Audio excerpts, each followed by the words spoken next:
அன்புடன் வரவேற்கின்றது. இன்று என்னுடன் இணைந்து கொள்பவர் Priya Daniel, freelance artist. Priya, உங்களை பத்தி எங்களுக்கு கொஞ்சம் விரிவா சொல்ல முடியுமா? பிரியா, நான் கலைத்துறையை சார்ந்த ஒரு பெண். சொல்லுங்க பிரியா. கேக்குதா? கேக்குது பிரியா. உங்களோட கலைத்துறை பயணம், உங்களோட பயணம் சார்ந்த சக்சஸ் உங்களை பத்தி எனக்கு தெரியும். நான் 4 வயசுல நான் என்னுடைய கலைத்துறை பயணத்துல கால் வச்சது. அப்படி சொல்ல முடியாது, அறியாத வயசுல சந்தோஷமா ஏதோ விளையாட போற மாதிரி என்னுடைய கலை பயணம் ஆரம்பமானது. BH அப்துல் ஹமீத் அவர்கள், அப்புறம் எஸ் ராம்தாஸ் அவர்கள், கமலினி செல்வராஜன், தில்லையூர் செல்வராஜன், சந்திரசேகரன், செல்வசேகரன் அங்கிள், இப்படி எல்லாரும் கூடவும் சேர்ந்துதான் நான் என்னுடைய கலை பயணம் ஆரம்பமானது. இப்போ 42 வருஷமா இந்த கலை உலகத்துல சந்தோஷமா ஒரு பசுமையான உலகத்தோட வாழ்ந்துட்டு இருக்கிறேன். என்ன பொறுத்த வரைக்கும் பிரியா, நீங்க ரொம்பவும் கொடுத்து வச்சவங்க. ஏன்னா மிகப்பெரிய லெஜண்ட் கூட சேர்ந்து நீங்க ஒர்க் பண்ணி இருக்கிறீங்க. எல்லாருமே நீங்க சொன்ன அனைவருமே மிகப்பெரிய லெஜண்ட், அவரவர் துறையில் மிகப்பெரிய லெஜண்ட். உண்மையா நீங்க கொடுத்து வச்சிருக்கீங்க அவர்களோடு சேர்ந்து பயணித்ததுக்கு. பிரியா, உங்களோட கனவுகள் எங்களுக்கு ஷேர் பண்ண முடியுமா? நீங்க எப்படி உங்களோட கனவுகள்? என்னுடைய மிகப்பெரிய கனவா இருந்தது என்னுடைய அப்பா அம்மா கூடவே இருக்கணுங்கிறது தான். ஏன்னா அவங்க இருக்கும் வரைக்கும் அது ஒரு பசுமையான வாழ்க்கை, சந்தோஷமா இருந்தோம். அப்பானாலதான் நான் இந்த கலைத்துறைக்குள்ள காலடி வச்சதும். ஏன்னா அப்பாவுடைய நண்பர்கள் தான் நான் முதல்ல குறிப்பிட்ட அத்தனை பேரும். அப்பாவை பாக்குறதுக்கு வேலை விஷயமா வரும் பொழுது தான் என்ன அழைச்சிட்டு போனாங்க இந்த ரெக்கார்டிங்ஸ்க்கு எல்லாம். அப்போ இந்த குரல் தேர்வு அது இதெல்லாம் என்ன வச்சு பார்க்கல, கூடவே கூட்டிட்டு போய் மடியில உட்கார வச்சு மைக் முன்னாடி பேச வச்சாங்க. அவங்க சொல்லி தர டயலாக் அப்படியே சொல்லுவேன், அவ்வளவுதான் எனக்கு தெரியும். மத்தபடி அவங்க கூட நான் அப்படி ஜாலியா அங்க இங்க ஊர் சுத்த போற மாதிரிதான் நான் என்னுடைய கலை வாழ்க்கைய ஆரம்பிச்சதும். அது அப்பா எனக்கு தந்த ஒரு வரம்.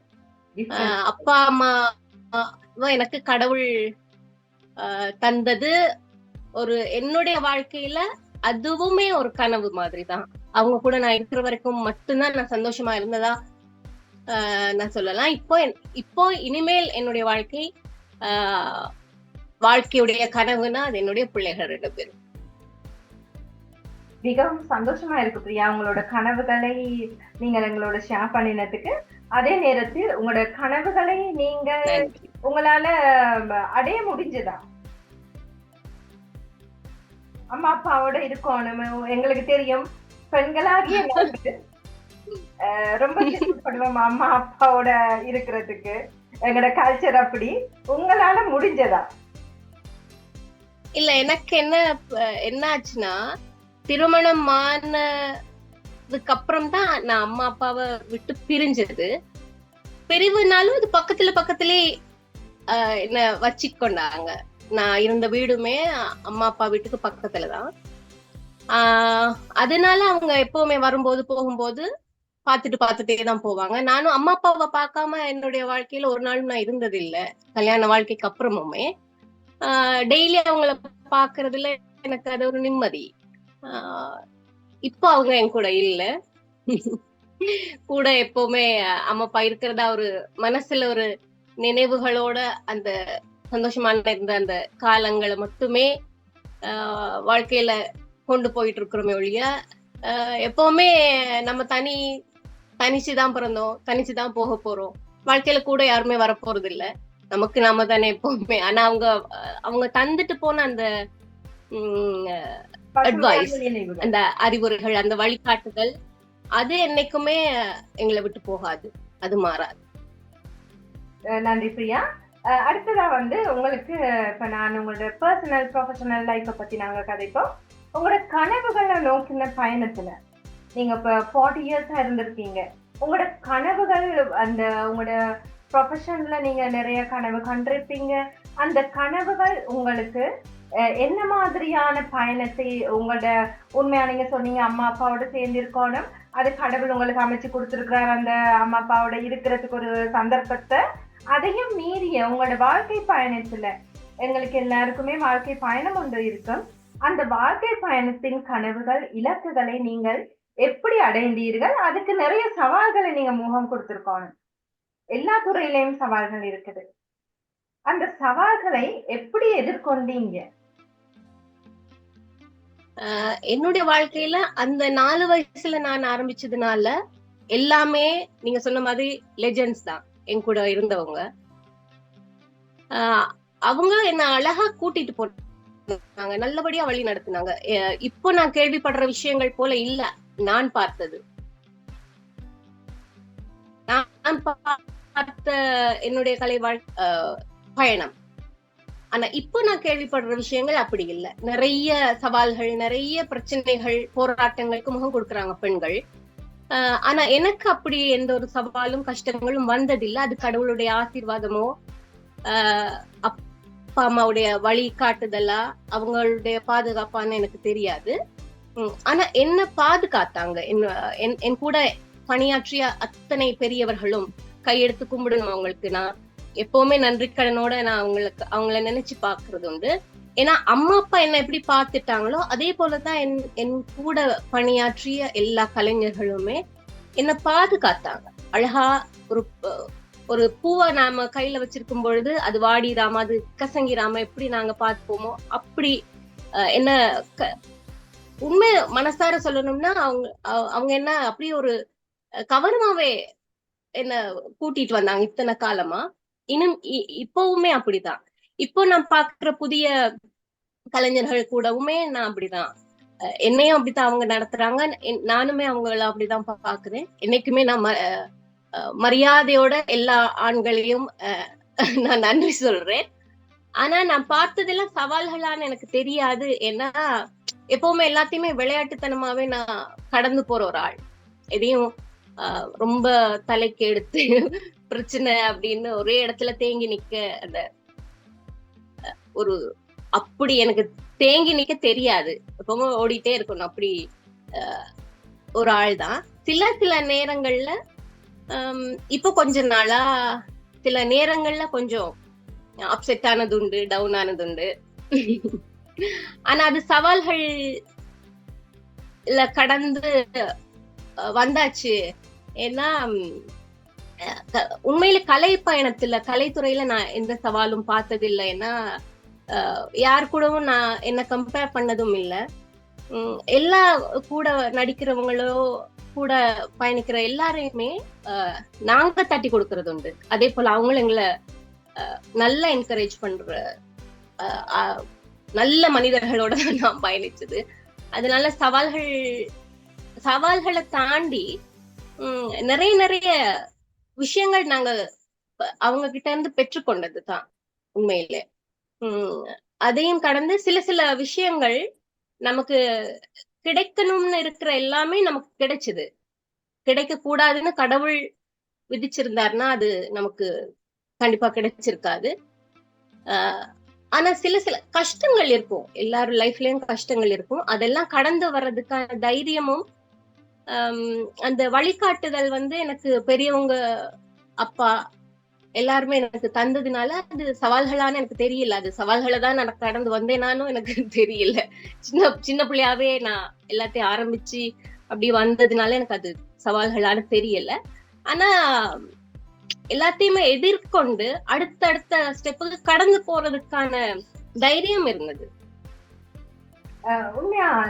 உண்மையாவே நல்ல ஒரு ஆன்சர் பிரியா. நான் ரொம்பவும் சந்தோஷப்படுறேன், அட்மையர் பண்றேன் உங்களை. ஏன்னா நீங்க சொன்னீங்க ஒரு இடத்துல நான் இங்க தேங்கி நிக்க மாட்டேங்க. இந்த நான் உண்மையாவே இந்த இன்டர்வியூஸ் நான் மோட்டிவேஷனுக்காகத்தான் நிறைய எடுக்கிறேன். ஏன்னா நிறைய பேர் அந்த மோட்டிவேஷன்ல தான் நிறைய பேர் என்ன செய்யறாங்கன்னா ஒரு விஷயத்தையே பிடிச்சு கொண்டு இருப்பாங்க, அதுல ஸ்ட்ரெஸ் ஆகி இருப்பாங்க, அடுத்த கட்டத்தை நோக்கி அவங்க பயணிக்க மாட்டாங்க. உண்மையாவே நாங்க அட்மையர் பண்ணாலும் நிறைய சொல்லி இருக்கிறீங்க நீங்க. ஒரு இடத்துல தேங்கி நிக்க மாட்டேன், விளையாட்டா கடந்து செல்லுவேன். அப்ப உங்களுக்கு ஸ்ட்ரெஸ்ன்றது குறையத்தான் உங்களோட வாழ்க்கை பயணத்துல ஏற்படுத்திருக்கும். தொழில் துறையிலும் கூட ஸ்ட்ரெஸ்ன்றது குறைவா இருந்திருக்கும். ஏன்னா நீங்க சின்ன பிள்ளையிலே அவங்களோட பயணிச்சதால உங்கள மிகவும் அவர்களோட குழந்தை மாதிரி உங்களை ட்ரீட் பண்ணியிருப்பாங்க. சோ இதெல்லாம் உங்கள அறியாமலே உங்களுக்குள்ள ஸ்கில்ஸ நீங்க அத பாவிச்சு நீங்க கடந்து வந்திருக்கிறீங்க. ஓகே. Thank you Priya. மற்றது வந்து நீங்க உங்களுக்கு ஏதாவது ஒரு தனிப்பட்ட சாதனையா இருந்திருக்கு தானே வாழ்க்கையில. எங்களுக்கு இப்ப ஏதாவது ஒரு தனிப்பட்ட சாதனையா நாங்க கருதி இருப்போம். இத நாங்க சாதிக்கவே முடியாதுன்னு நினைச்சிருப்போம். சில நேரம் சில இன்டர்வியூஸா இருக்கலாம், சில பிரசன்டிங்கா இருக்கலாம், இல்லாட்டி சில ஆக்டிங்கா இருக்கலாம், சில கேரக்டர்ஸா இருக்கலாம். அந்த மாதிரியான சந்தர்ப்பங்கள நீங்க எத நினைச்சீங்க? அதுல நீங்க எத நீங்க சாதனையா நீங்க கருதுறீங்க? சில நேரங்கள் உங்களுக்கு கஷ்டமா இருந்திருக்கும். சில ஏதாவது ஒரு கரெக்டரா இருக்கலாம், ஒரு டப்பிங்கா இருக்கலாம். எதுவா இருந்தாலும். அத நீங்க எது கஷ்டம்ன்னு நினைச்சு, அத நீங்க எப்படி சாதிச்சீங்க? ஆஹ் ஆரம்ப காலத்துல இருந்து நான் எந்த ஒரு கலைஞரோட சேர்ந்து நடிக்கிறதுக்குமே நான் பயந்ததே இல்லை. பயம்னா என்னன்னே தெரியாது எனக்கு. அது உங்களுக்கு புரிஞ்சிருக்கும். ஏன்னா நான் ஆரம்பத்துல இருந்தே கூட எனக்கு என் கூட நடிச்சவங்க எல்லாம் அவ்வளவு பெரிய ஆர்டிஸ்ட். அதனால எனக்கு பயம்ங்கிறது எப்பவுமே இருந்ததில்லை. தெரியாது பயம்னா என்னன்னு. ஒரு தடவை என்னுடைய மகனுக்காக மகன் என்னுடைய வயிற்றுல நான் கர்ப்பமா இருந்த பொழுது ஒரு பெரிய டைரக்டர் பிரசன்ன அவர் வந்து இரமதியம் படத்துக்காக ஒரு 2 வீக்ஸ்க்கு முன்னாடி எனக்கு என்னுடைய குரல் தேர்வு செய்திருந்தாங்க. அது 12 வயசு ஒரு 12 வயசு பையனுக்காக குரல் கொடுக்கறதுக்கு. அப்ப இந்த அனுபவம் எனக்கு 4 வயசுல இருந்தே இருக்கு. அப்போ ஆண் பிள்ளைகளோ பெண் பிள்ளைகளோ எனக்கு தெரிஞ்ச சிறுவர்கள் குரல் கொடுக்கறதுக்கு அவ்வளவு பேர் இருக்கல. நான் தான். அப்போ ஆண் பிள்ளைக்கும் நானே தான் குரல் கொடுக்கறது, பெண் பிள்ளைக்கும் நானே தான் குரல் மாத்தி அப்படி குரல் கொடுத்து பழகினதுனாலயோ என்னமோ தெரியல. அந்த அப்போ எனக்கு 24 வயசு. 12 வயசு பையனுக்காக நான் குரல் கொடுக்க வேண்டியிருந்தது ஃபுல் மூவிக்கும், இரமதியம் படத்துக்காக. என்னால நான் அப்போ சேலாய் நேத்தி இருந்தேன். என்னால உடம்புக்கு அவ்வளவு முடியாம பயங்கர வாந்தி. அப்ப அந்த அவ்வளவு கஷ்டப்பட்டேன். படுத்தேதான். கடைசியா பிரசன்ன அவர் வந்துட்டாரு. டைரக்டரே வீட்டுக்கு வந்து என்னாச்சு ஏதாச்சுன்னு பார்த்துட்டு அவங்க எனக்காக வெயிட் பண்ணிட்டு இருந்தாங்க. எனக்கு பிடிக்காத ஒரு விஷயம் எனக்காக யாரும் பார்த்திருக்கிறது எனக்கு மனசுக்கு கஷ்டமான ஒரு விஷயம். அதனால பார்த்துட்டு அம்மாவும் தலைய தடவி எப்படி அம்மான்னு கேட்டுட்டே இருந்தாங்க. அப்ப கடைசியா முடியல என்னால. ஒரு பிளாஸ்க்ல சுடுதண்ணி எடுத்துட்டு சேலைன் கலட்டி வச்சுட்டு அந்த படம் ரிலீஸ் ஆகணும் மறுநாள் ஒரு 2 நாள் தான் இருந்தது. செய்தே கொடுத்தாகணுங்கிற ஒரு கட்டாயத்துல என்னால முடியல. உண்மையிலே என்னால முடியல. வாமிட் பண்ணி இருக்கும்போது குரல் எங்க இருக்க போது, அதுவும் என் குரல்ல நான் பேசவும் முடியாது. 12 வயசு பையனுக்கு நான் குரல் கொடுத்தாகணும். அப்போ சரி கடவுள் மேல பாரத்தை போட்டுட்டு போனேன். போய் 1.5 மணி நேரம் கூட போகல. அந்த முழு படத்துக்கும் என்னால அழகா அந்த பையனுக்கு ஏத்த மாதிரி குரல் கொடுத்துட்டு வர முடிஞ்சது கடவுள் அருளால. அது எனக்கு உண்மையில அவங்க அந்த என்ன ட்ரெயின் பண்ணின அந்த பெரியவங்களுக்கு தான் அதுக்கும் நான் நன்றி சொல்லணும். அந்த மாதிரி அதுக்கப்புறம் இப்போ 40 இயர்ஸ், இப்போ 2 இயர்ஸ்க்கு முன்னாடி நான் இந்த கலை பயணத்துல சந்தோஷமா இருந்ததுக்காக நான் நன்றி சொல்லி நான் 40 வருஷமா இதுல இருந்தேங்கிற ஒரு கணத்துல நான் செய்யல. என்ன பாதுகாத்தாங்க இல்லையா, அந்த ஒரு நன்றி கடனுக்காக நான் எல்லாருக்கும் நன்றி சொல்லணும்னு ஒரு ஏற்பாடு செய்து 40 இயர்ஸ் நான் சந்தோஷமா அவங்க கூட கொண்டாடினேன் ஒரு 2 இயர்ஸ்க்கு முன்னாடி. அப்படின்னு படங்கள் வாய்ப்பு எனக்கு நேரடி நிகழ்ச்சிகள்ல கலந்து கொள்வது சரியான பயம். மேடை நிகழ்வா இருக்கட்டும், மேடை நாடகங்களா இருக்கட்டும், அதெல்லாம் கொஞ்சம் பயம் இருக்குது. லைவ் ப்ரோக்ராம்ஸ்னா கொஞ்சம் பயம் இருக்குது, அது மட்டும். ஆனாலும் அதுவும் செய்திருக்கிறேன். முடியாதுங்கிற ஒரு பயம் இருந்தாலும் ஏதோ ஒரு கடவுள் அருளால தன்னம்பிக்கையோட போய் செய்த சந்தோஷமான அனுபவங்களும். இன்னும் ஒரு அயன் லேடியை சந்திச்சதுக்கு நான் ரொம்ப சந்தோஷப்படுறேன். உங்கள அறியாமலே நீங்க நிறைய விஷயங்கள் எங்களுக்கு தந்திருக்கீங்க. ஒண்ணு நீங்க சொல்லியிருக்கீங்க, "எனக்காக மற்றவர்கள் காத்திருப்பது எனக்கு பிடிக்காதுன்னு" சொல்லி. அது இந்த காலகட்டத்துல நெறைய பேருக்கு இல்லாத ஒரு ஸ்கில். அப்ப என்ன ஒரு 5 நிமிஷமோ, 10 நிமிஷமோ பங்க்சுவாலிட்டின்றது ரொம்ப ரொம்ப குறைவு. எங்களுக்காக மற்றவர்கள் காத்திருக்க வேண்டுமோ, அப்படியான மனப்பக்குவம் இல்லாம நீங்க இப்ப சொன்னீங்க, சாரி சொல்ல எனக்கு முடியாது. நீங்க சொன்னீங்க, நான் விருப்பம் இல்லை. இதுகளுக்கு நிறைய விஷயங்கள் சொல்லியிருக்கிறீங்க. அப்ப அந்த விஷயங்கள்ல இருந்து நாங்க என்னத்த எடுத்துக்கொள்ளணும்? உங்களோட டேலண்ட்கள்ல நீங்க சொல்லியிருக்கிறீங்க, பயம். ஆனாலும் பயத்த ஒதுக்கி வச்சுட்டு நான் மேடை நாடகத்துக்கு பங்கு பெற்றிருக்கிறேன். ஸ்கிரீன் மேடைக்கு போயிருக்கிறேன்னு எல்லாம் சொன்னீங்க. அதே நேரம் உங்களோட சுகம் இல்லாத நேரத்துல கூட, உங்களால கஷ்டப்பட்ட நேரத்துல கூட நீங்க சொன்னீங்க, உங்களோட டப்பிங்க செய்து கொடுத்திருக்கிறேன்னு. எவ்வளவு பேரு உண்மையாவே நீங்க எக்ஸ்கியூஸ் சொல்ல சொல்ல இல்ல. உங்களால சொல்லி இருக்கலாம். எக்ஸ்கியூஸ் எனக்கு இந்த காரணமா காட்டி நீங்க என் எக்ஸ்கியூஸ் வாழ்க்கையில சொல்லியிருக்கலாம். எக்ஸ்கியூசஸ் நான் சொன்னது ரொம்ப குறைவு. உண்மையாவே பிரியா, உங்களுக்கு நாங்க நன்றி சொன்னாலும் எல்லா சமுதாயத்துக்கு இந்த மாதிரி ஆட்கள்ட்ட இருந்து இந்த மாதிரி ஒரு மெசேஜ் போகணும். நிறைய பேர் சின்ன சின்ன விஷயங்களுக்கு எல்லாம் எக்ஸ்கியூஸ் சொல்லி, சாரி சொல்லி பழக்கப்பட்டுட்டாங்க. உண்மையா நானும் அதே மாதிரி ஒரு ஆள் தான். ஏன்னா எனக்கும் ரொம்பவும் பிடிக்காது எக்ஸ்கியூஸ் சொல்றது. ஏன்னா எக்ஸ்கியூஸ்ன்றது எங்களோட வளர்ச்சியை நாங்களே தடை பண்ணி கொள்றது. கடைசியா பிரியா, நீங்க இந்த சமுதாயத்துக்கு உங்களோட இப்படி நிறைய வளர்ச்சி பாதைகள், உங்களோட இலக்குகள நீங்க அநேகமா 40 வருஷம் கொண்டாடிட்டீங்கன்னு சொல்றீங்க. எல்லாரோடையும் சேர்ந்து இருந்து. நீங்க உங்களோட எக்ஸ்பீரியன்ஸ்ல இருந்து, எங்களோட சிறார்களுக்கா இருக்கலாம், டீனேஜர்ஸாக்கா இருக்கலாம், எல்லாருக்குமே நீங்க என்னத்த சொல்ல விரும்புறீங்க? நீங்க என்ன கண்ணோட்டத்துல நீங்க பார்த்தீங்க? இந்த காலத்துல அந்த எங்கட காலத்துக்கும் இப்ப நெறைய தெரியுமா எங்களுக்கு ஜெனரேஷன் கேப் கொண்டு இருக்குது. நாங்க எப்படி நீங்க சமுதாயத்த பார்க்குறீங்க? என்னென்ன பிரச்சனைய நீங்க பார்க்குறீங்க? அதுக்கு நீங்க இப்படி செஞ்சா நல்லா இருக்குமேன்னு நீங்க என்ன சொல்ல விரும்புறீங்க?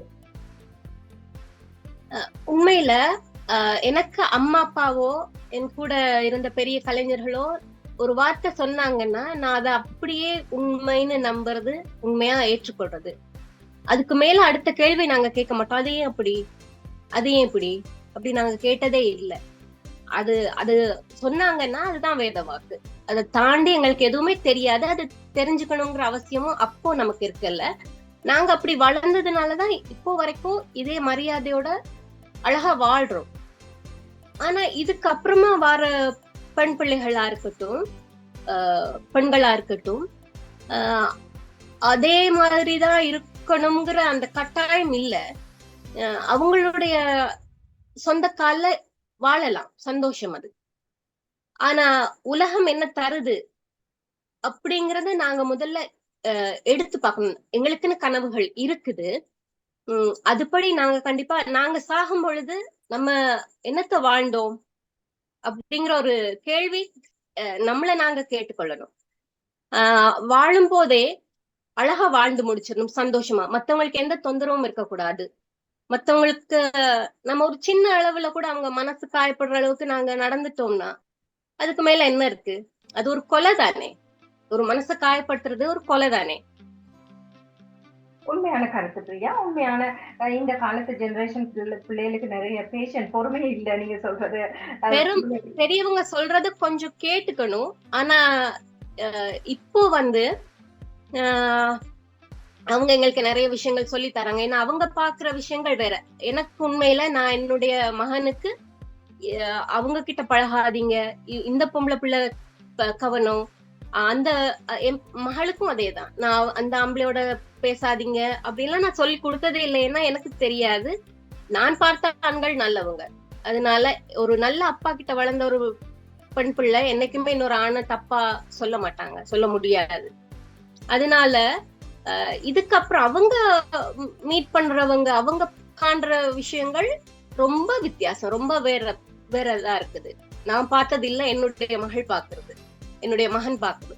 எந்த ஒரு என்னுடைய மகளை நான் அவங்கள பார்க்கும்போதே எனக்கு தெரியும் அவங்க நேர்த்தியாதான் போயிட்டு இருக்கிறாங்கன்றது. அவங்கள நான் அடிக்கடி அட்வைஸ் பண்றது இல்ல. ஆனா என்னுடைய மகனுக்கு நான் சொல்லி கொடுக்குற ஒரு விஷயம் இருக்கு. ஆமா பிரியா, உங்களோட அனுபவத்தை எங்களுக்கு என்னோட பகிர்ந்து கொண்டதுக்கு மிகவும் நன்றி. எனக்கு இன்னொரு வேண்டுகோள், இந்த சமுதாயத்துக்கு இன்றைய காலகட்டத்துல நீங்க என்ன சொல்ல விரும்புறீங்க? இப்போ ஆரம்பத்துல எல்லாம் நாங்க அம்மா அப்பாவோ பெரியவங்களோ எது சொன்னாலும் கேட்டுக்கொள்வோம். திரும்பி அவங்களை எதிர்த்து இன்னொரு கேள்வி கேட்க மாட்டோம். அது சரின்னு நான் சொல்ல மாட்டேன். ஆனா அப்படி நாங்க இருந்ததுனாலதான் இப்போ நாங்க மரியாதையோட எல்லா இடமும் நாங்க வாழ்றதுக்கு அது ஒரு நல்ல விஷயமா தான் நான் எடுத்துக்கொண்டது. ஆனா இனிமேல் வர பெண்களுக்கோ பெண் பிள்ளைகளுக்கோ இந்த விஷயத்த எங்களால சொல்லி கொடுக்க முடியாதுன்னா கேள்வி கேட்கணும். கேள்வி கேட்டாதான் அவங்களுடைய லைஃபுக்கு இனி வர்ற ஜெனரேஷனுக்கு அவங்க வாழ்றதுக்கு அவங்க வாழ்க்கைய எங்களை போல இல்லாம இன்னும் அழகா எல்லா சவால்களையும் கடந்து போறதுக்கு அவங்க கேள்வி கேட்கணும். அவங்களும் சுதந்திரமா முடிவுகள் எடுக்கணும். அதுக்கான தைரியம் அவங்கள்ட்ட இருக்கணும். ஆனா ரொம்ப பெண் பிள்ளைகளுடைய லைஃப் வந்து எப்பவுமே கத்தி மேல நடக்கிற மாதிரி தானே இருக்கு. அது கரணம் தப்புனா மரணம்ங்கிற ஒரு விஷயம் தானே. நான் பெண்களுக்குன்னா அப்போ எனக்கு தெரிஞ்சு என்னுடைய அப்பா என் கூடவே இருந்ததுனால எனக்கு அது எதுலயுமே பயம்ங்கிறது ஒண்ணும் சவால் கஷ்டம் போராட்டம் இதெல்லாம் எனக்கு என்னன்னே தெரியாது. அவங்கள என்னைக்கு நான் தனிச்சிட்டேன்னு ஃபீல் பண்ணினது அது அப்பாவுடைய மரணத்துக்கு அப்புறம். அதுக்கப்புறம் நாங்க கண்டிப்பா தனிய நின்றுதான் ஆகணும், போராடித்தான் ஆகணும். ஏன்னா பிள்ளைகளுக்காக நாங்க வாழணுங்கிற ஒரு நிர்பந்தம் தான் அது, கட்டாயம். நாங்க சந்தோஷமா நம்மளுடைய கவலைகள் கஷ்டங்கள் நாங்க மறைச்சாலும் அவங்க முன்னாடி நாங்க சிரிச்சு பொய்யா நடிக்கவும் முடியாது. சிரிச்சுதான் வாழ்ந்தாகணும். ஏன்னா அவங்க 2 பேரும் நமக்காக இருக்கிறாங்க.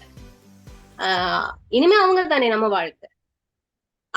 அப்படி இருக்கும் பொழுது என்னுடைய முழு சமுதாயத்துக்கும் சொல்ல முடியுமான்னு எனக்கு தெரியாது. ஆனா என்னுடைய மகளுக்கு அந்த ஆணை நம்பாத இந்த ஆணை நம்பாதன்னு என்னால சொல்லி கொடுக்க முடியாது. ஏன்னா நான் வளர்ந்தது ஒரு நல்ல தகப்பன் கிட்ட, நல்ல அப்பா கிட்ட வளர்ந்த எந்த ஒரு பிள்ளையும் இன்னொரு ஆணை மரியாதை குறைவாவோ தவறாவோ நினைக்க வாய்ப்பு இல்லை. அப்ப என்னுடைய மகள் பாக்குறது வேற ஒரு உலகம், நான் பார்த்தது வேற ஒரு உலகம். அதனால அவங்களுக்கு என்னுடைய வாழ்க்கை ஸ்டைலையே என்னால சொல்லி கொடுக்க முடியாது.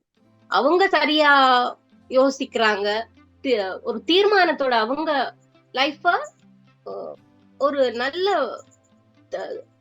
திடமா அவங்க இருக்கிறாங்க. அதனால அவங்கள இனி வர சமுதாயத்தை என்னால குறை சொல்லவும் முடியாது. நாங்க இப்படி வளர்ந்தோம், இவங்க இப்படி இருக்கிறாங்க அப்படின்னு சொல்லவும் முடியாது. அது சந்தோஷமான ஒரு மாற்றமா என்னால ஏற்றுக்கொள்ள முடியும். ஆனா பெண்கள்னு வரும் பொழுது இன்னும் நிதானமா இருக்கணும், பொறுமையா இருக்கணும். பொறுமையா இருக்கிறவங்க என்னைக்குமே கோவப்பட்டாங்கன்னா அது அப்படியே தலைக்கீழா மாறி போயிடும். அது தெரிஞ்ச விஷயம் தானே. ஆனா இப்ப பொறுமையா முடிஞ்ச வரைக்கும் சிரிச்சுக்கிட்டே ஒரு விஷயத்த கடந்து போக பழகி கொள்ளணும். அது ஒரு யுக்தி தானே. ஆனா என்னுடைய மகனுக்கு நான் சொல்லி கொடுக்கிற விஷயம் ரொம்ப கேர்ஃபுல்லா நான் சொல்லி கொடுக்கறது, எந்த ஒரு பெண்ணிடமும் மரியாதை குறைவா பேச முடியாது. அவங்களுக்கு கண்டிப்பா மரியாதை கொடுத்தே ஆகணும், அவங்கள மதிச்சே ஆகணும். ஒரு ஆண் பிள்ளைய வளர்க்கிற ஒரு முழு கடமையும் முழு பொறுப்பும் இல்லாது முழு கடமையும் ஒரு அம்மாக்கு இருக்கு. அவங்க ஒரு ஆண் ஒழுங்கா வளர்த்துட்டாங்கன்னா அதுக்கு மேல ஒரு பெண் தைரியமா நடந்து போகலாம். வாழ்க்கையில எந்த ஒரு கஷ்டத்தையும் பயத்தையும் பார்க்கணுங்கிற அவசியமே இருக்காது அவங்க. அது போல பெண்களும் அப்படித்தான் வாழணும். எல்லாருக்கும் தொந்தரவா இருக்கக்கூடாது. அவங்களுடைய சுதந்திரம் அவங்களோட இருக்கணும், அது உண்மைதான். அவங்க முடிவுகள் எடுக்கலாம். ஆனா அது இன்னொருத்தரை பாதிக்காத அளவுக்கு இருக்கணும்.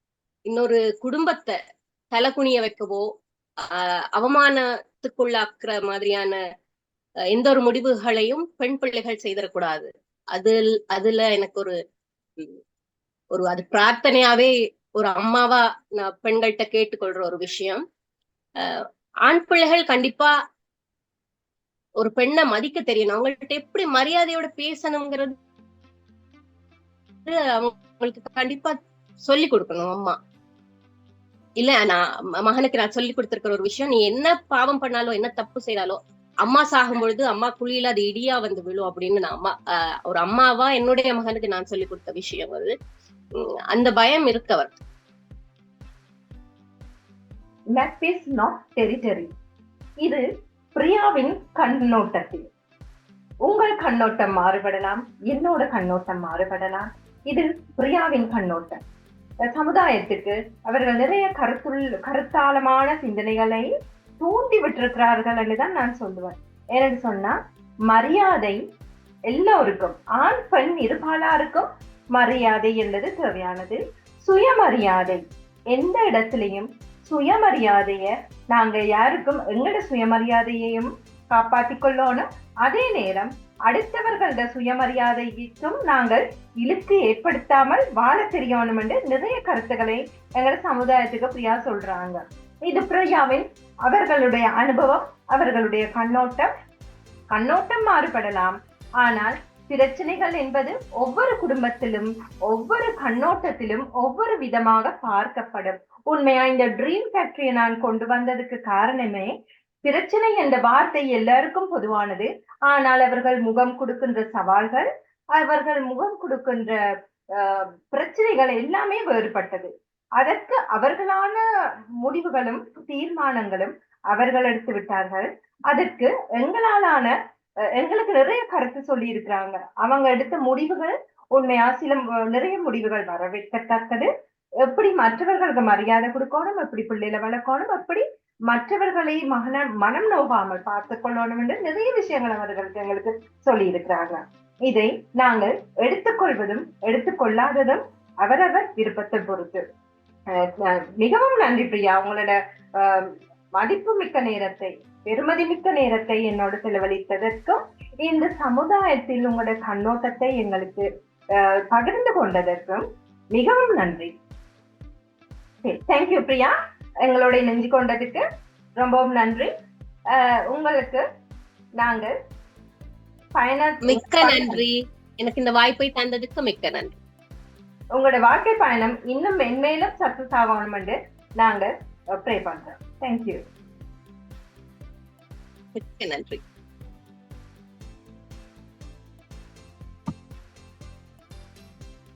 வணக்கம். இது திருமதி Sasikala Shanmugam, counselling psychologist, life coach, soft skill trainer, இன்னும் பலமுகம் கொண்டவர். உங்களுடன் இணைந்து கொள்வதற்கு நான் மிகவும் மகிழ்ச்சி அடைகின்றேன். இந்த ட்ரீம் ஃபேக்டரி கனவுகளை நிஜமாக்கும்.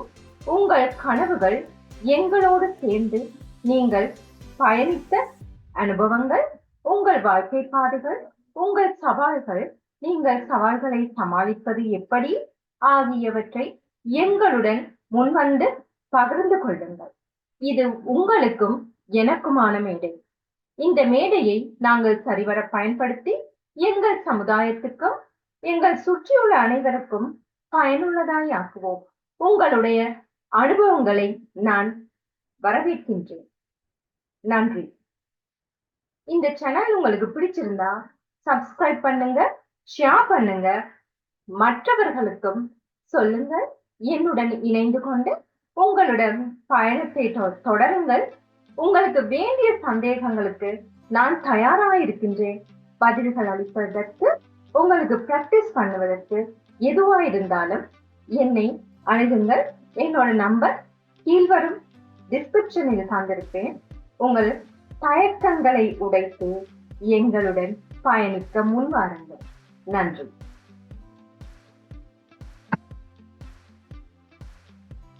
வணக்கம். இது திருமதி சசிகலா சண்முகம், ட்ரீம் ஃபேக்டரியில் இருந்து. கனவு காணுங்கள், மிகப்பெரிய கனவு காணுங்கள். கனவுகள் காண்பதற்கு எல்லோருக்கும் உரிமை உண்டு. ஆனால் அந்த கனவுகளை நனவாக்குவது எப்படி, அந்த கனவுகளை நோக்கி பயணிப்பது எப்படி, அந்த கனவுகளுக்கு நாங்கள் என்ன செய்ய வேண்டும், நினைவுகள், எல்லோருக்கும் கனவுகள் உண்டு. அந்த கனவுகளை முன்னோக்கி எடுத்து செல்வதற்கு எல்லோரும் வாழ்க்கையில ஒரு சந்தர்ப்பத்தில் நிறைய கஷ்டப்பட்டிருப்பான். எல்லாருக்கும் ரோஜா பூ போட்ட பாதை அமைவதில்லை, முள் பாதையே அமைவும். ஆனால் எங்களுக்கு கண்ணுக்கு தெரிவது என்னவோ அவங்களோட சக்சஸ் மட்டும்தான்.